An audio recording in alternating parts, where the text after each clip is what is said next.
Changing career can be exciting, but it can also be really unsettling, and not just for you, but for your loved ones as well. So if you are contemplating a change of career, what are some of the ways that you can discuss it with your spouse or partner? How can you head off any feelings of fear or insecurity that it might raise in them? How can you bring them with you in the process without creating any unnecessary stress? That's what we're going to talk about in this week's episode. I'm Jeremy Klein, and this is Change Work Life.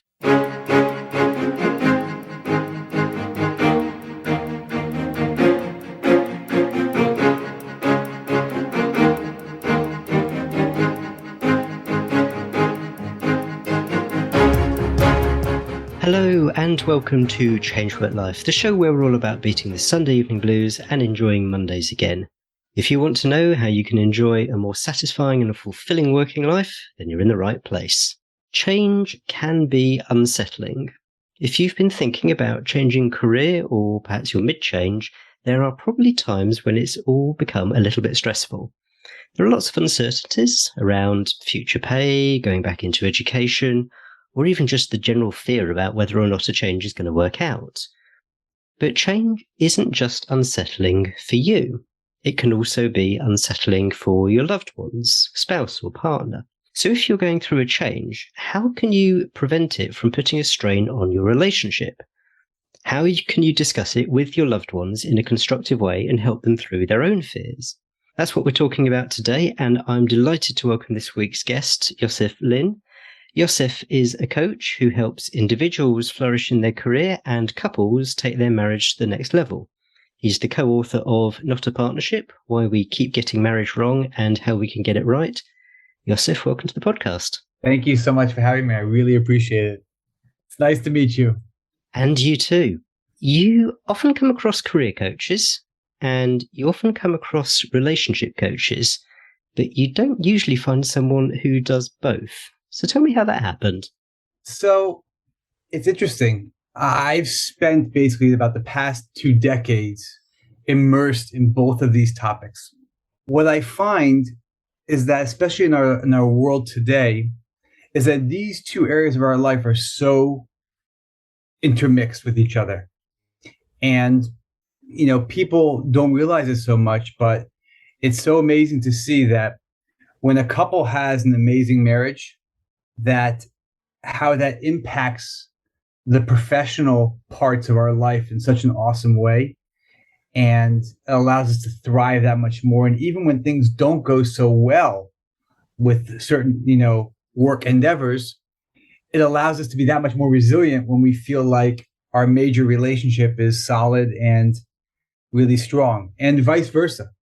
When people are really thriving at work and things are taking off and you're, making breakthroughs left and right, but you don't feel that the most important relationship in your life is really solid, nothing really feels complete. So I see that these two areas are two areas that I'm not only passionate about, but I see they're so mixed with each other all the time. And therefore, that's why I've chosen to really kind of direct, the people that I work with in really one of two of these areas. But what I find more than anything else is that I'm constantly overlapping, both categories nonstop. And what was your route into coaching? Because you started out in architecture, I think I'm right in saying. Right. So I started off in architecture, and that was a long time ago. And I realized I came to the conclusion that instead of wanting to, build your designer kitchen, instead of building infrastructure, that I wanted to build people. And that was really my switch. So I feel like I'm an architect at heart. I don't feel that's something that I've let go of or something. I'm still very passionate about it, but I feel like I've tried to take all of those key skills of being organized, systematic, creating structures, building systems, and try to apply that to, well, how can I give people the life that they really want? So that was kind of my transition. So I don't really feel like it's so far apart. It's not as though I used to be, I used to be an engineer and now I am, a film director. I feel like it's something which has a real kind of story to it. And, it's funny, the skills I learned in architecture are things that, even though they may not apply in the same way, are still ideas that run through my mind whenever I'm trying to figure out how to create a sustainable plan for people to be able to build certain areas of their life. That's such a great point about just transferable skills. Generally, people get so focused in, I am an architect, I am a lawyer, I am this, I am that they forget that they have built up this wealth of skills which they can apply to something which, on the face of it, might not necessarily seem particularly related. I'm just curious, do you think you can point to anything specific which a sort of aha moment that made you switch from, if you like, buildings to people, or was it more gradual than that? For me, I feel that while I was always drawn to architecture and I love the whole way of how it works, for me, always, if I look back on my life, what really made me come alive is relationships and being able to help others directly. And so I think that I never really merged the two together. And what happened is that kind of in the middle of my college degree, when I was pursuing architecture, I took some time off to travel, get in touch with myself a bit more, get in touch with my religious roots, different parts of my life of real self-exploration. And that's where I kind of realized, I can merge these things together and I can take my passion about architecture and my desire and love to help people, and I can merge them together. And that really led to a big shift in my life. Brilliant. Cool. No, thanks for that. So I thought we would approach this subject by introducing a case study, which perhaps we can talk to. So I've got Tom and Suzanne. They're married. They've got a young child. Tom is a lawyer. He has been for the past 10 years. He's very successful. He's on a good career track. He's pretty well paid. Suzanne also works. She does the bulk of the childcare. So while their child is at nursery, she's responsible for drop-offs, pickups, that kind of thing. And she earns a reasonable amount, but probably not enough for them to maintain their current lifestyle were Tom to stop working and stop having an income. Tom, on the other hand, he's sufficiently well paid that actually he could keep them going if it came to it. So usual trappings of midlife, as well as a family, mortgage, a couple of foreign holidays a year, all that stuff. So outwardly, life looks pretty good. But Tom is unhappy in his current job, and he's thinking about a completely different career, which maybe he's got some ideas about that, maybe not at this stage, but he's starting to think, God, there's no way I can do law for the next 25, 30 years of my working life. So Tom's been starting to have these thoughts, and he is aware of the life that he and Suzanne have built up together and standards of living. Before Tom even starts the conversation with Suzanne, and this is probably quite a broad question, but what are some of the pitfalls, perhaps, if that's the right word, Tom might want to think about before he starts to raise the subject? The major pitfall that I see happening in this conversation you're describing right now is happening all the time.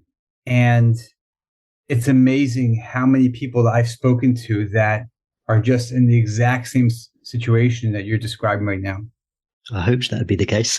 It's the biggest pitfall is that you have to look at it from the standpoint of your spouse. And you have to realize that when we start talking about things, career changes, making a pivot, doing something different, whatever your language is, we have to realize how much insecurity and fear that can create. Now, obviously, if someone has, the millions put away where, if everything goes terrible, no problem, but that's not most people. And when all of a sudden we start talking about making a pivot, making a change, shaking things up, that can create a lot of fear, a lot of insecurity that, wait a second, everything we've built up, everything that we have in our life everything that we're used to doing, that could all of a sudden change. And a lot of times what happens is that people aren't aware of this whole emotional side that can really be going on with the other person that you're now explaining this scenario to. And if people aren't aware of that, it's just going to create so much unneeded tension and frustration and strife, and it's really sad. But when you can really relate to that and empathize with the fact that this sounds crazy, I know it's scary, and you can just get on the same page as far as being able to really understand that what you're describing has a lot of difficult things attached to it. I find that's the most important thing to have in mind when engaging in this conversation. Any kind of career change is usually going to be a continuum. So it's going to start with Tom feeling dissatisfied and wanting a change without necessarily knowing what that change might look like. Then he might come up with some ideas. He might start to explore them. He might get to the stage where he gets coaching himself. When is a good time to start the conversation? Is it right at the very beginning? Hey, listen, look, I'm unhappy. I'm starting to think about change. I'm still in exploration mode, but that's where I am. Or is it better to be a little bit further developed in your thinking before starting to have the conversations? I think that two things. Number one, it's a consistent feeling you're having. It's not just one day you had a bad day and now all of a sudden you're going to go speak to your spouse about a career change. Like, whoa, every career, every job has bad days attached to them. Like, let's not create too much emotional chaos. And number two is, I think that you want to also make sure that you've put in a bit of time and effort into where you want to get to, what you do desire, what you are yearning for. Now, I'm a huge fan of a lot of communication. I find that the more we communicate about things, the more you have a couple on the same page, the more they are united front, then it just impacts things in such, not much more of a positive manner. So I'm a huge fan of that. So I usually like, the conversation that the earlier we can start it and they can kind of be in this together, it just creates so much more of a healthier outcome in the long run. I find what happens a lot of times is people wait too long in these conversations. And, the person comes to their spouse and says, I've been thinking about this for years and I've had enough. And they almost come to, a conclusion and then they engage in the conversation. We have to realize that when a person is married, there's no such thing, and this may sound a bit funny, there's no such thing as independent decisions anymore. Decisions that I make in my life, they impact my spouse and my children. And I have to realize that my actions aren't just about me anymore. They have ramifications elsewhere. So especially when I'm thinking about making a huge thing in my life, which is a career change, I have to realize that is not just about what I want in my life and what I need and how I can be fulfilled. That's going to really impact someone else in a huge way. So it's so important that when we approach this whole thing in the team mindset, I see the results are really awesome. When it really happens in the way of real strife and people just doing what they want to do, I've yet to see in my own work that the outcome is really strong. So on the one hand, Tom is well advised to do a bit of thinking beforehand about where he wants to go, but not necessarily to have come to the conclusion and got to the end. So I'm just kind of thinking, so where on that continuum does Tom start to think, okay, now's the right time? I think pretty early on, I think that if I just come to my spouse and say, I want to make a change and I haven't thought about what I really want in my life, what's really important to me, things I could maybe see myself doing, people that do inspire me that I would like to maybe make my life a bit more about, I find that it's just going to not give the conversation any real validity or give it the weight that it deserves. Let's talk about how you first introduce the conversation itself. On the one hand, Tom and Suzanne might have put their child to bed and they're sitting down at the dinner table, and then Tom announces that he's starting to think about having a career change. And this has all come all out of the blue, and Suzanne certainly wasn't expecting this conversation to happen then and there at the dinner table. Alternatively, Tom could say, look, Suzanne, I've been thinking about my career and I've had some thoughts about it. I want to have a good discussion with you, but I want to, almost like schedule a time. I don't want to do this here and now, spring it on you. I want we've got, a free Sunday afternoon coming up. Can we talk about it then? So I can see how not springing it on someone and how the second approach definitely has advantages. But on the other hand, it then gives Suzanne time to worry because she's just had a little bit of a snippet about what the conversation might be. So could you talk to that about how Tom can introduce that? I'm a huge fan that there are two major fundamentals to all aspects of communication. And if people can get these two ideas right, then the world of communication just can really be an awesome part to your relationship. And that is, number one is timing, and number two is how you say it. Okay? I'm not going to go into these things right now, but just to address your question directly, I think if Tom says, I really want to speak to you about something, I've been putting a lot of time and effort into thinking about it, about my career. Don't worry, nothing drastic is happening right now. There's nothing that is falling apart. Things are as normal, but I really like to have a really good conversation about it and share with you some thoughts I've been having. When's a good time for us to engage in this? I think that is a very healthy approach. On one hand, Tom's saying, don't worry. On the other hand, let's pick the right time because it could be we have to run out in 10 minutes right now, or it could be, Suzanne is exhausted and, wants to go to bed. Like, who knows what? There could be many scenarios. So on one hand, giving the reassurance, which is don't worry. On the other hand, it is important. So if we can find a time to speak about it in the near future, that would be amazing.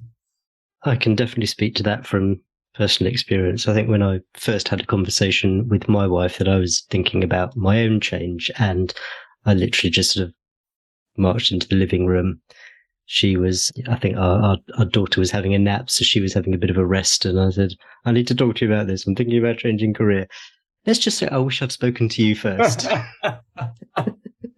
So, I definitely hear you. Whereas subsequent conversations, which have been around the big sort of stuff, and we have scheduled a time for it, there's definitely an underlying tension, a little bit of fear about what's going to come out. But I think scheduling it for the future has definitely been a better approach.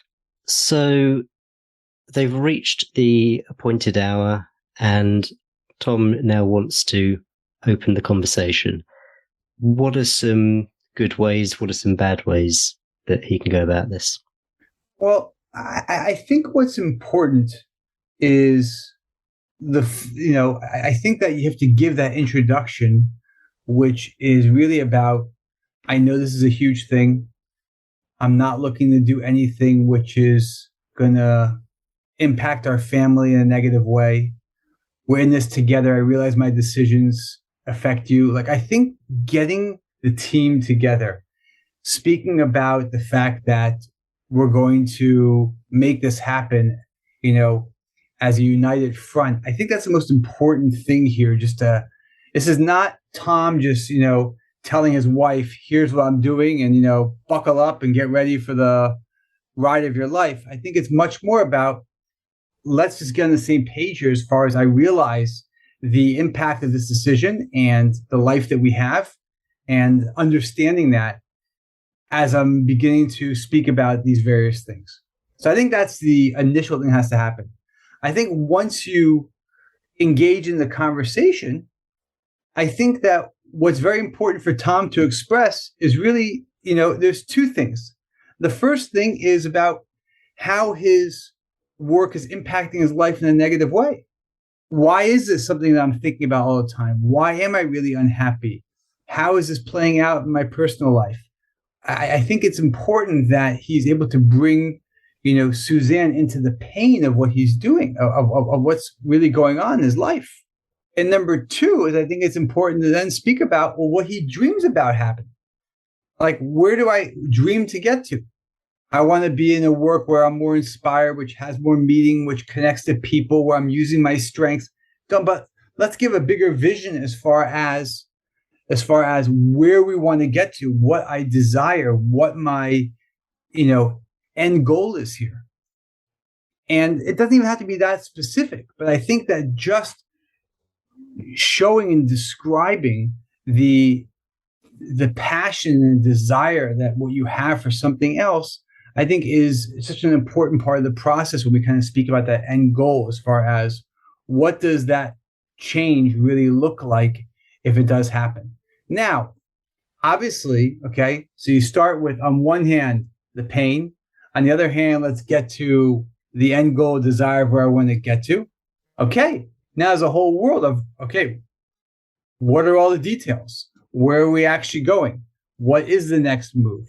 What are the 15 different options? Like, I'm not trying to be unrealistic, but I think it's important to start off with a bit of the emotional reality of what's happening here before we just start going into, I'm switching into this job and this thing. And that's what I would say, as far as I think that the healthiest way to go as far as the initial conversation. And you've mentioned it a couple of times here, but acknowledging that there are going to be emotions around this. I think that's sometimes what we miss. You kind of pretend that you can do it in a very objective manner, and these are the reasons why I'm doing this, these are the reasons why it's going to be better for both of us. But there really is going to be a lot of emotion around this, one of those emotions of which is going to be fear. And I think just recognizing it and acknowledging it and accounting for that's got to be a good thing to do. And I find that it plays out so much. I can't tell you, how many people I've seen made the wrong career pivot and how that impacts their marriage in a drastic way. And there is a lot of fear here, especially when people leave jobs of where it's kind of like more stable. You're working for someone and now they go into the world, let's say, being an entrepreneur. It shakes a lot of things up, even if the financial outcome is the same, just the whole process and the risk involved. And I think that people underestimate it too much. We don't realize that our professional lives impact so many other areas of our life. It's not, we don't live in this world today. It used to be that the language was work-life balance. Now it's work-life integration. And our professional life plays such a huge role when it comes to our parenting, our marriage, our own personal well-being, you name it, that when you come and you have a conversation about changing your career, it's not just one technical part of your day. It's the entire, existence of so many parts of your family life. So Tom has done the best he thinks he can in terms of introducing the topic, reassuring Suzanne, telling her that it's going to be a team effort and all that kind of thing. But even so, Suzanne is bound to have some fears around this and possible objections. Can you talk to perhaps what some of those fear and objections might be? I think that those fears and objections will be a few of them. Number one is, what if it doesn't work out? Right? The unknown. People like the known. People don't like the unknown. Number two is, how is this going to impact our family life? Whether it's your work schedule or whether it's a pay cut or whether it's, we have to move, who knows what. And number three, which, I think is a huge thing, is that when you're in a healthy marriage, you don't want to see your spouse fail and things not go well. And, especially when, a lot of times people have these conversations about a career change, not when their career is falling apart. It's when their career is going well. They're in a good job. They're in a good law firm. They're in a good hospital. They're in a good who knows what. And they're just not feeling like they're doing what they should be doing. So on one hand, you see your spouse is, being successful. So even though they may not be that happy, but at least they're doing well. They have achieved X, Y, and Z, and they are, a partner, senior, who knows what. And I think that when we think about, oh my gosh, we may have a situation here where my spouse might fail, that's a scary reality. And that's something that creates a lot of fear. And I think a lot of these fears are going to be things which Tom is having himself. Tom is going to be thinking, hang on, what if it doesn't work out? How am I going to support my family? Does this mean that I'm not successful, quote unquote, whatever that might be? So are these things in the conversation that Tom might anticipate and kind of head them off? Or is it better that he first finds out from Suzanne just what her specific fears and concerns are? Listen, I think that, it's hard to make these conversations so calculated. I think that, Tom is definitely going to have to listen out to what are the real fears there, but they're pretty predictable. I don't think that, if I look at the conversations I've seen of people having, similar kind of dialogues like this, it's pretty predictable what the fears are. I think Tom's job is to be sensitive to that. I've seen these conversations spiral, unfortunately, in the wrong way, which Tom can all of a sudden get on the defensive. You don't believe in me. You don't trust me. You don't think I can do it. Whoa, we have to make sure that, and that's why going back to the world of timing, making sure it's the right time to have these conversations. It's a tense topic that if people are not really working hard to have a healthy conversation, it can really kind of go in many different kind of not so pleasant directions very fast. But I think what's going to have to happen here, once we get towards the end of the conversation, is I think Tom's going to have to make it very clear, okay, here's my systematic plan of what I'm doing in order to figure this out. And what I find is that the more it can follow a kind of a systematic plan, I'm going to speak to these people, I'm going to get this kind of help, I'm going to look into X, Y, and Z, I'm going to, that can all of a sudden be a very calming part of the process. Data helps.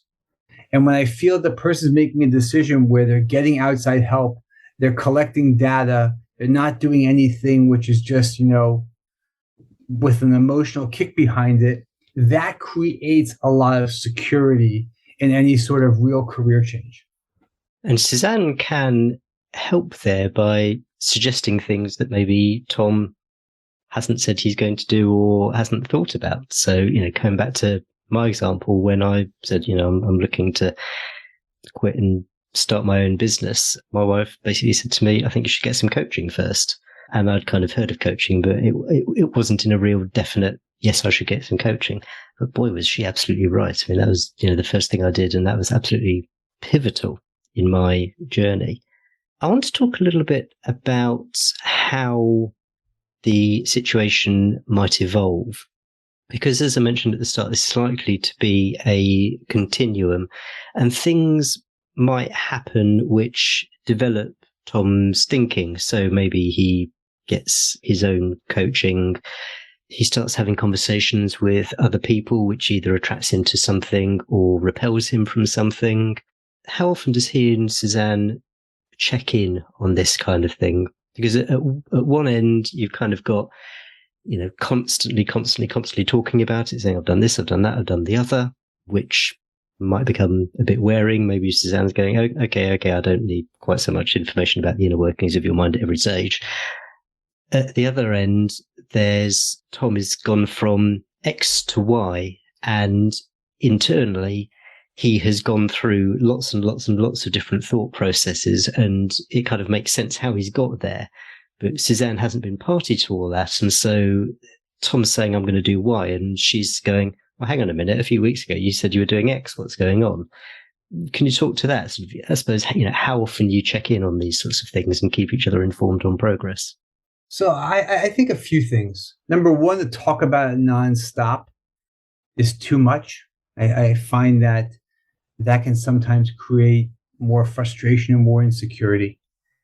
Number two, I think in this case, let's say Tom has to ask Suzanne, like, how often do you want to be informed of what's happening?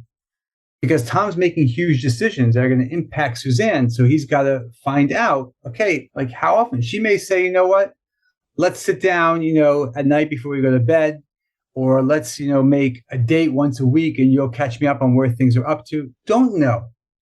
But I think you have to really kind of figure out, like, it's not just about what Tom wants to share. It's really, what does Suzanne need to hear? And number three is to keep in mind that no one likes surprises.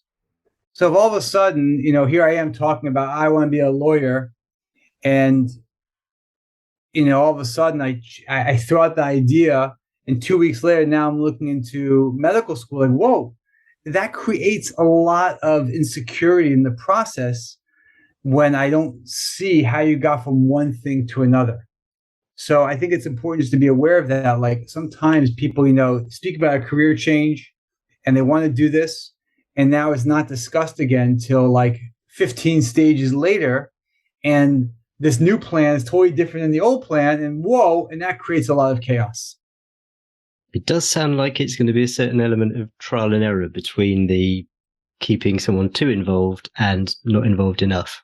Correct. And I think in what I've seen with couples is I'm always a fan of let's be more involved together rather than less involved. I usually find I want to, going towards that extreme, I usually find is much healthier rather than going towards the side of less information. I've addressed this so far predominantly from Tom's perspective, and I feel like I really should get Suzanne involved as well. So let's say, Suzanne wants to be supportive, but she is going to have all these fears, all these concerns that we've talked about. So, from her perspective, what are some of the ways that she can stop her own thoughts just turning to all these fears of what could happen if things go wrong and we don't have enough money to live on and all that kind of thing? So I think that there are a few things here. Number one is that, and that's what really we were speaking about earlier, but it's important that Suzanne says yes to this process. She's not just being told something, this is what we're doing. She's a part of this as well. And by her saying, yes, let's explore this, means that, okay, she's now made a choice that let's go down this road a bit. And I find that when I see that when spouses aren't given that kind of choice, they're just told of this is which way we're going, that creates a lot of unhealthiness. But when let's say you have our situation, Tom wants to go about this and he says, is this something that you are happy for me to look into and explore, even though we spoke about all the issues it could bring up and Suzanne says, yes, go for it. So all of a sudden, even just with her giving her, we're in this together, stamp of approval, that creates a whole different process from the get-go. What happens if Suzanne says no? So that's not, so even before I go into my other things, we'll stop here. That's not uncommon. And I think it's important to figure out at that point, okay, so why no? What's really going on? Maybe, Tom has had this conversation and has been really irresponsible all these years with certain things. Maybe Suzanne doesn't feel that she's had a chance to invest in her own career. I don't know. I think it's not just no. I think you have to figure out where is the no coming from. But I think that having the conversation and going at this as something you're doing together is a real game changer as far as creating a super healthy marriage throughout this process.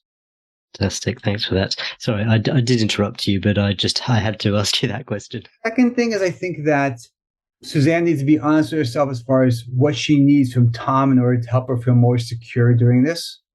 She may say to him, I really need you to reassure me that like nothing's going on at work that is putting us in any sort of crisis. And there's nothing that you're hiding from me that, is going to shake up our world, overnight. Who knows? I think Suzanne's got to be honest. Like, what does she need during these next months in order to feel calm? And every person is going to be different. And number 3 is I think it's going to be important for, and this may sound funny, it's going to be important for Suzanne to invest in her own well-being, because the reality is any career change creates some turbulence. And when we go through transitions in life about anything, the more we take care of ourselves, the more we can handle those transitions. And therefore, what I find the world of self-care, everyone speaks about it, where it's really important is when times get stressful, when people are actually usually the worst at it, is when it's actually the most needed. And so therefore, I think investing in some self-care is very important, because the reality is there will be transitions. There may be stress. There may be some late nights. There may be some out-of-the-box decisions that have to happen. Who knows what?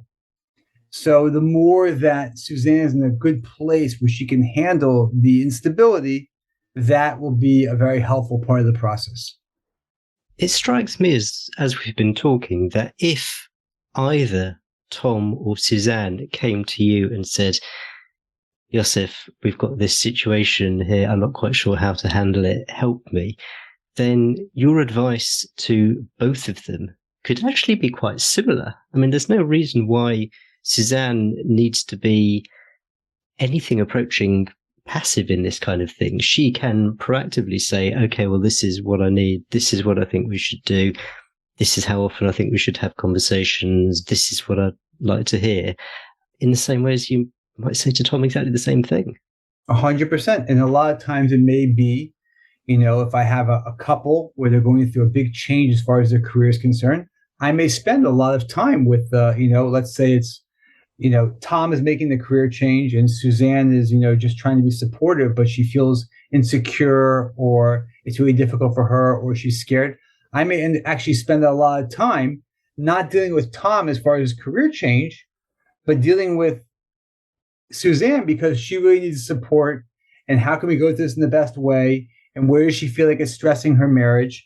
And in my mind, this may sound funny, okay? That is a part of the world of career coaching. I think we've addressed all aspects of this that at least came to my mind, but I would like to ask you if there's anything that we've missed or anything else that you feel is important to say in the context of this conversation. I just think that the most important thing is that I'm all for people, and I really feel in a real deep way the importance of people thriving in their professional life. It's underestimated too much as far as how much that impacts our well-being, both in a positive and negative way. But what I would just say is that I think that we have to realize that when we make these decisions, how much they impact all the areas of our life. And the more especially you get on the same page and you do this as a team in your marriage, I find what that can lead to is not just the best possible outcome, but can allow your marriage to flourish in the process as well, and not have it just be a time when everything gets shaken up. And, I've seen too many couples have, so much stress during career transitions that really could have been avoidable. And that's a shame. And sometimes that stress is hard to recover from. So I think the more that we have that mindset that our career changes, our midlife pivot impacts not just ourselves, but all areas, especially of our personal life, I think the more we have that in mind and we work accordingly, the better the outcome will be across many fronts. That's an absolutely great note to finish on. So thank you for that. If anyone wants to explore this topic further, then aside from your own book, which I'll put a link to in the show notes, do you have other books, podcasts, blogs that you routinely refer people to or which have helped you? I think that in my, let's say, my marriage groups, the book that I always kind of come back to is that what we're speaking about here more than anything else is the world of communication. And people communicate in different ways. And there's an amazing book called The 5 Love Languages, which is basically about how people need to receive love in different ways. And it's really the ultimate book in my mind about how we have to communicate with each other. And so if we're entering a time where we're talking about, career changes and the impact on the marriage, and we realize that communication is everything here, that if a person is going to spend a bit of time investing and how to allow their marriage to really flourish during this transition, I think working on their communication skills is huge. And this book is A+ in my mind. And if people want to find out more about you, where would you like them to go? So the best thing to do is they can go onto my website and yoseflynn.com, and everything is there as far as coaching or different groups or anything else that I'm involved with. Brilliant. I'll put links to those in the show notes. Yosef, this is a conversation that I've wanted to have on the podcast for some time now. Thank you so much for joining me. Thank you so much. I really appreciate it. And please continue to speak about these important topics. And hopefully with your podcast, people will be encouraged to not only think big about their professional life, but go about that process in a healthy way. That's great. Thank you so much. Thank you. Okay, hope you enjoyed that interview with Yosef Lynn. It's fair to say that I wish I'd had the benefit of speaking to Yosef before I raised the possibility of a change of career with my family. I think the conversation probably would have gone a lot better than it at first did. The idea of approaching this with a team mindset was one which really resonated with me. And also the fact that work life and home life can inevitably be intertwined. If you're not enjoying your work, then it may well have an impact on how you behave and your mood when you're at home. So loads of useful tips, and don't forget, if you want to go back to any of it, then you'll find full show notes with a transcript at changeworklife.com/142. That's changeworklife.com/142 for episode 142. I've mentioned in the past that there's a couple of exercises on my website which can really help you to start thinking about what direction you might want your career to go in. And one of those exercises really encourages you to think about the future. You pick 4 key areas of your life, so it might be work, it might be social, it might be health, it might be financial, whatever is important to you. And you jot down how you would like each of those 4 sections of your life to look like in 5 years' time. And this is something which you can do not just in isolation yourself, but you could also do it with your spouse or partner to see where you're on the same page and where things might be a bit different, where you've got perhaps different aspirations. Alternatively, if you do it yourself, then it might be something which you can show them to demonstrate where your thought process is and where you're coming from. So if you'd like to get hold of those exercises, you'll find them at changeworklife.com/happy, HAPPY, that's changeworklife.com/happy, or just click on the link at the top of my website which says Find Career Happiness. The episode in 2 weeks' time is inspired by a conversation I had with someone who asked me, Jeremy, why is it you never interview any failures on your podcast? And this really got me thinking, well, what does it mean to be a failure? What does failure look like? How can you know if you are a failure unless you've actually defined what success looks like? It's a great interview, so make sure that you have subscribed to the show if you haven't already, and I can't wait to see you then. Cheers. Bye.